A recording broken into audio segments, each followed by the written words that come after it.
This presentation is adapted from Pulmonary, Sleep, Cardiology, and Critical Care Academy, an online CME-accredited course for advanced practitioners and physicians. Today, I'd like to review the physiologic mechanisms of hypoxemia. Let's pause for a minute to define hypoxemia and distinguish this from a similar concept of hypoxia. Hypoxemia is defined as a reduced amount of oxygen dissolved in the blood. This is measured as a low partial pressure of oxygen in millimeters of mercury and is also referred to as oxygen tension. In young adults, the normal PO2 is greater than 75 to 80 millimeters of mercury, while in older adults, the normal PO2 is greater than 65 to 70 millimeters of mercury. Clinically significant hypoxemia occurs in most patients when the partial oxygen tension is under 55 to 60 millimeters of mercury. This corresponds to saturations of 88% or less. Hypoxia, on the other hand, is a deficiency of oxygen reaching the tissues, causing inadequate tissue oxygen levels.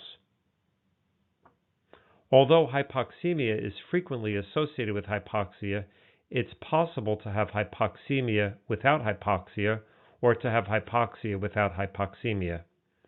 For example, a patient with normal cardiac function and no anemia can tolerate a PO2 of 50, which corresponds to a saturation of 85%.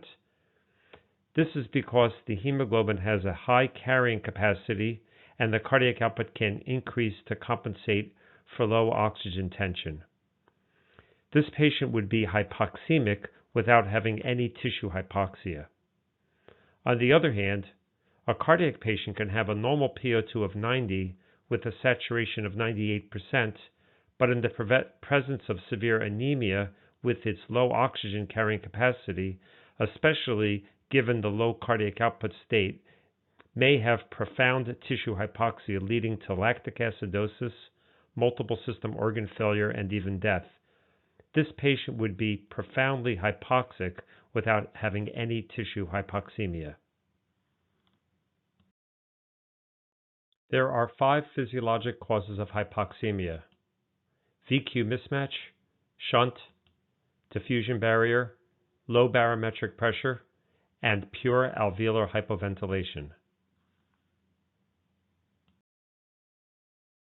First, let's discuss ventilation-perfusion mismatch, or VQ mismatch. This is the most common physiologic mechanism of hypoxia. Overventilated areas of the lung relative to blood flow can only minimally increase saturation due to the flat part of the hemoglobin-oxygen dissociation curve. So here again is the hemoglobin-oxygen curve. It's flat at the top, so that as the PO2 goes up over 60, there's only a small rise of the saturation from, let's say, 90 to 100. Underventilated areas can dramatically decrease saturation due to them being on the steep part of the curve. So here we see as the PO2 falls from 60 to 40, a smaller fall, the saturation goes from 90 to 65%. So a smaller change of PO2 caused a bigger change in saturation in the wrong direction compared to this large change of PO2, which only modestly increased the saturation. When we mix bloods from high ventilation perfusion areas of the lung with low ventilation perfusion zones, we create a lower saturation than mixing blood from lungs with good VQ matching. Let me show this to you by 2 pictures. In the first slide, we have even ventilation, 2 lung zones, each evenly ventilated, each with good saturations of 98%. When the blood mixes together from the 2 sides, saturation is 98%. Now here's an example of VQ mismatch. Relative to perfusion, demonstrated by these blue cylinders, This lung is overventilated, and this lung over on the left is underventilated through a healthy membrane, which is the red bar. So let's see what happens here. Because of underventilation, the saturation goes down the steep part of the curve from 97% to 70%, where the overventilated area has improved saturation from 97% to an absolute maximum of 100%. Of course, when the blood mixes together, it's 85% desaturated. So just to repeat, the fact that this saturation went up didn't come close to compensating for the fact that this saturation went down to 70%.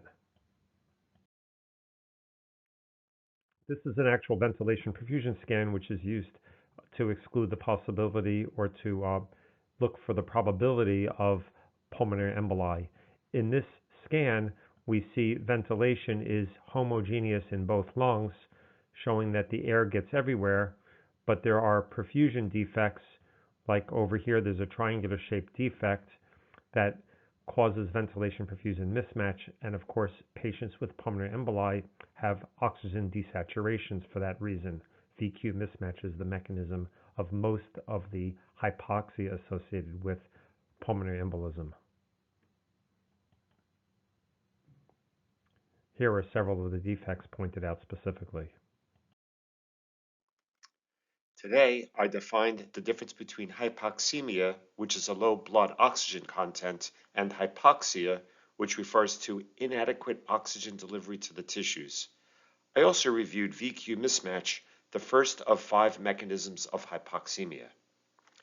The other 4 mechanisms are shunt, diffusion barrier, low barometric pressure, and alveolar hypoventilation. If you'd like to learn more, please visit our educational center at pulmonaryandsleepacademy.com, where we have 70 hours of self-paced online CME-accredited courses covering pulmonary, sleep, cardiology, and critical care medicine. Please enjoy more of our short visits on our PSA YouTube channel. You can purchase our full courses with an exclusive 10% discount code using YouTube10.